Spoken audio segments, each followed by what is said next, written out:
Hello again, everyone. Thank you for coming back and watching another video, or if this is your first one, hi.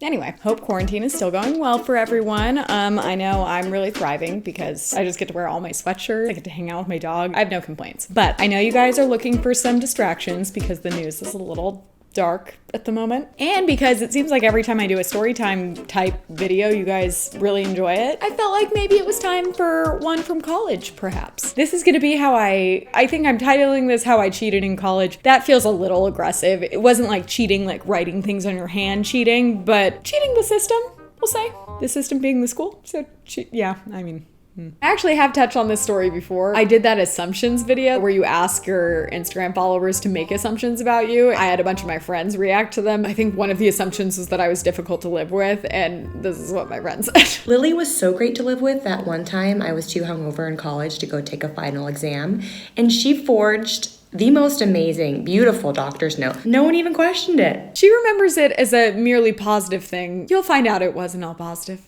Also gonna put a disclaimer before I even start this. I do not recommend that anyone do this. Don't recommend it. It was stupid, irresponsible, and you definitely shouldn't do it. This story happens to take place during finals week, senior year. So I went to Arizona State University. It was a great time, first of all. But I had pretty much finished everything because all my finals were like essays because I was a film major. But of course, a lot of my friends had their finals in person. And I don't totally remember the circumstances, but the gist of it is my roommate had a final and I wanted her to go out because it was the last week of school, obviously. I keep trying to convince her to go out and she keeps being like, no, I have a final, I need to study. Any normal weekend, if my friend had a test, I wouldn't be like, oh, you're so lame, go out. But like, it was the last week of school and we were like, you can't not go out. We actually stayed there all summer, so like wasn't even true. And she's like not someone that was hard to convince to go out. And this one, she was really trying to be so responsible. And so she's like, no, I have a final, I need to study. If I had one more day, maybe. And I'm like, How are you gonna do that, might you ask? Well, I had this plan. Backstory, I had a doctor's note from when I had gotten pink eye months earlier. It's gross, I know. I had saved my doctor's note, which I hoped would come in clutch for a moment exactly like this, actually. And the best thing about this doctor's note is that no one wants to be around someone with pink eye. It's super contagious. No one wants to have like an itchy, gross looking eye. But the best part is, once it goes away, it's gone. It's not like you have the flu or you had a cough or something, and then you go into class the next day and you're like, I'm still so sick, oh my god, it was so rough. You walk in and you're like, oh no, it's fine, haha. Like, you don't need proof that you had it. No one's gonna be like, oh, can I see a picture of your gross pussy eye? No. This was gonna be perfect. It was a foolproof plan. I'll just change the name and change the date, and you can just be like, hey, sorry, I'm recovering from pink eye, but I'll be good tomorrow. Just email him now. She was hesitant at first, but I showed her the doctor's note and I was like, you've seen that I can Photoshop. Just your name and the date, it'll be no problem. So she agrees. I think that was like Thursday morning. She was supposed to take the final like Thursday afternoon. Back to my cheating thing. It wasn't like we were stealing answers or anything, but basically she wanted to go out and the final didn't lend itself to our social schedule, and I just felt like I would intervene a little to help things along and everyone would end up happy. What did it matter? So she emails her professor and she, I think, claimed that she had like had it all week and that it was like she needed like one more day of the antibiotics and then she'd be good, so she couldn't take the final that day, but she could come the next day. He bought it. He was like, yeah, sure, just bring the doctor's note as proof. Perfect. Golden. What should we do tonight? I do remember I had made the doctor's note in advance. It wasn't like I was leaving it up to the last minute. We both leave for the day. I go to work, which is on campus at the Computing Commons. So I'm on a computer all day, typically doing nothing, waiting for computers on campus to break and then being like, did you turn it on and off? It'd be like the projector in a lecture hall breaks. And I'm like, you're right, it does look broken. During my shift, all I had to Photoshop was just, I switched the name and I switched the date. Everything was good. We're so carefree, we have no worries, we get ready, we go out, we have a great night. I'm pretty sure it was like her final was that night. Maybe her final was even like earlier in the week and she had missed it. I don't remember. We go out this last night before she actually has to take the final and turn in this doctor's note. Well, we got a little drunk that night. What did we do on this super important night that she had to miss her final so we could go out? I don't remember at all. Do I remember coming home? Also no. I do assume we had a great time. You know those nights where it's like you wake up in the morning and you're like, really? Those are the pajamas I put on? That's weird. Or it's just like you see stuff that you did when you're drunk and you're like, huh? What was drunk me even doing? My roommate comes in that morning to wake me up. It's about 9 a.m. I obviously was sleeping in and had nothing to do because I'd already finished all my finals. My roommate comes and wakes me up from what I can only imagine is a very attractive slumber. She's like, I need the doctor's note. And I'm like, oh yes, my doctor's note. Let me grab it. This doctor's note that she needs in order to take her makeup final. Well, this is where things took a turn. I lean over to grab my bag, which I've obviously just thrown on the ground. Should also mention that I had a platform bed that had side tables attached to it. Drunk Lily wanted to stay hydrated, so she brought a Powerade with her to bed. At some point in the night, Drunk Lily got a little clumsy and knocked over the Powerade, which she had not put a cap on, onto the floor. Guess what else was on the floor? My book bag with the folder with the doctor's note inside. I reach down to grab the bag and feel that it's very moist. We're both looking at it like, maybe the folder protected it. No, the folder did not protect it. It is soaking wet. The pink eye doctor's note was now very pink and very ruined. And did I have the saved version of the doctor's note anywhere? No, of course not, because it was finals week. We were never gonna need this note again. I didn't. So she's standing there over my bed, and I pull out my folder, which is literally dripping.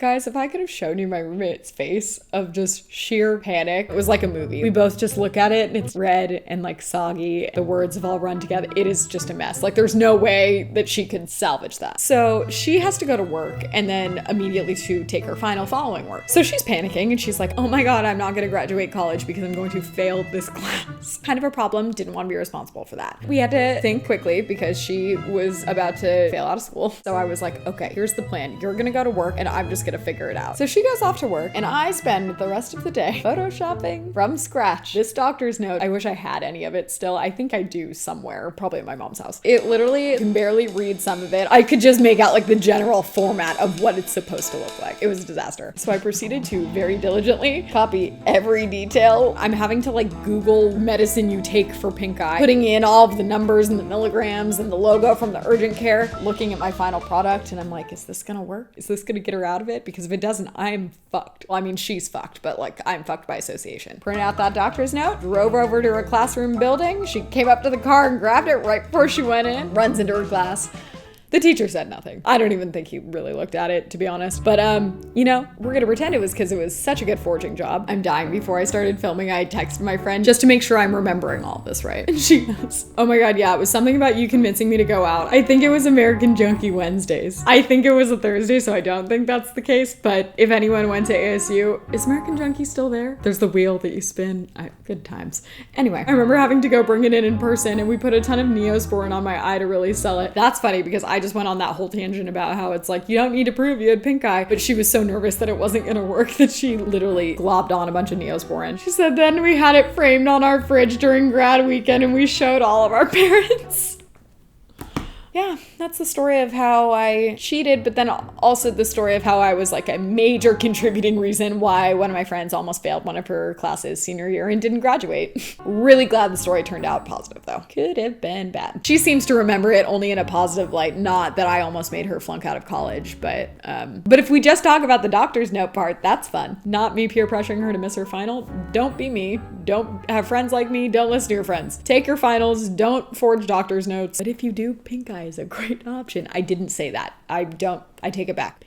It was a joke. I didn't mean it. It ended well. Everyone passed. Everyone graduated. We actually all did graduate in 4 years, which I'm still shocked by. But it was a great 4 years. I miss it sometimes, and then I'm like, oh, just thinking about it makes me tired. Anyway, that's it for that story. I guess there were other kind of cheating incidents that I had at school too. But when I think cheating, I think of someone like writing the answers on like the bill of their hat or on like on their arm or something. No, it was mostly just like photoshopping doctor's notes. I did get paid to write essays for people a lot of the time. It was never one of those, like I wasn't smart enough where it was like, hey, what grade do you want? And I'll make it that good. It was just like, okay, well, I'll try my hardest and hopefully you'll get at least a B. But it was ASU, so that was a hot commodity apparently. And I got paid by several people to write essays. And I think they all ended up getting A's, which is funny because it was in classes that I literally knew nothing about. That's the beauty. Guys, essays, hands down, my biggest skill in school was bullshitting essays. I was a film major, so pretty much every assignment I had was writing essays, and so many of them were like, okay, watch these 4 movies and then talk about the theme that they all share or something. And I'm like,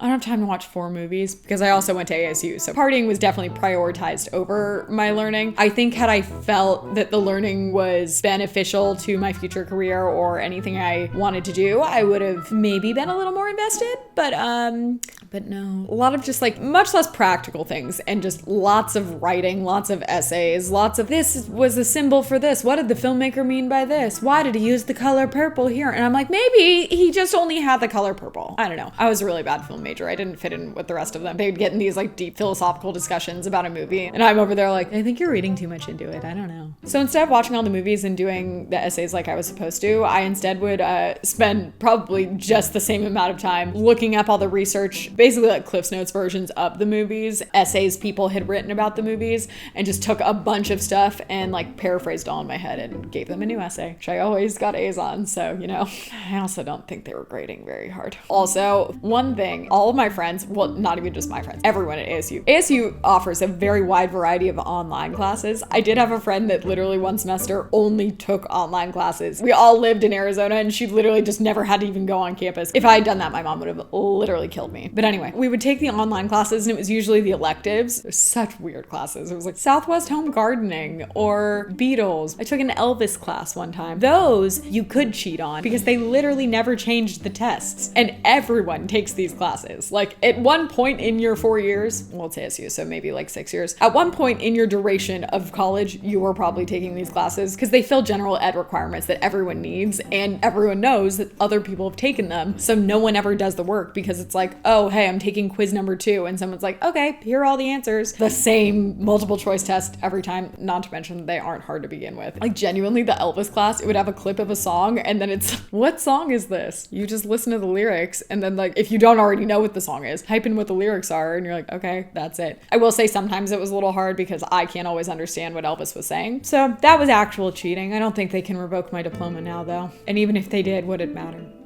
Would my boss fire me? The answer is no, I'm the boss. So, and one more thing we did do that isn't technically cheating. I would say it's being resourceful and maybe not efficient, but thorough. Me and one of my friends took a health class. It was also online because duh. And obviously they can't monitor for online classes whether you're doing an open book test or not.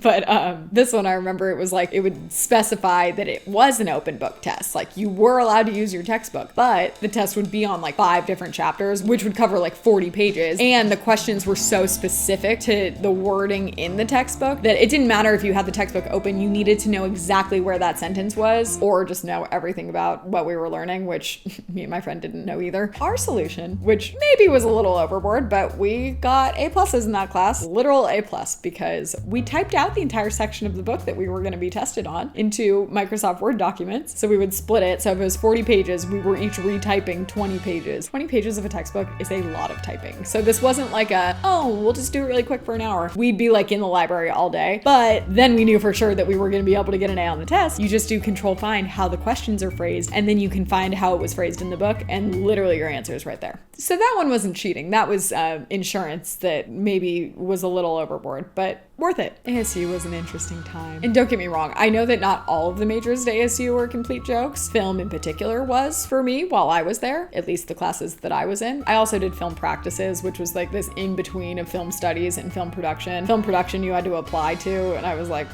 I was just like a lazy piece of shit, I think. College was essentially, I took a 4-year break from what I wanted to do because I had taught myself to edit and I was filming stuff and making videos way before college. And then I got to college and it was like, oh, wow, partying's fun. Like I partied in high school too. But in high school, I'd go home and like be away from it. Like in college, it's just like there's friends around and people to hang out with and things to do all the time. So why would I not just do that? And because it was pretty easy to keep up with the curriculum, I'm trying to remember what my like ending GPA was. The good thing about college for me was you have 3 tests a semester, which like sucks if you fail one of the tests, but I would always do well on the tests. It was like I only had to focus on the classes 3 times a semester, just when I was studying. And then it was like, okay, bye. I'd like walk into the class only on test days and the teacher would be like, are you in this class? And I'd be like, ha ha ha. College. What a time. Anyway, that's it for today's video. Hope you guys enjoyed. Let me know if you want to hear more stories from college, from high school, from life in general. Give me some topics below. I feel like if you give me some general topics, then I can be like, oh, there was that one time, and I'll narrow it down. But for today, that's it. So until next time, happy quarantining. I hope you're doing well. I hope you're staying healthy. And thank you for watching. Please subscribe. Bye.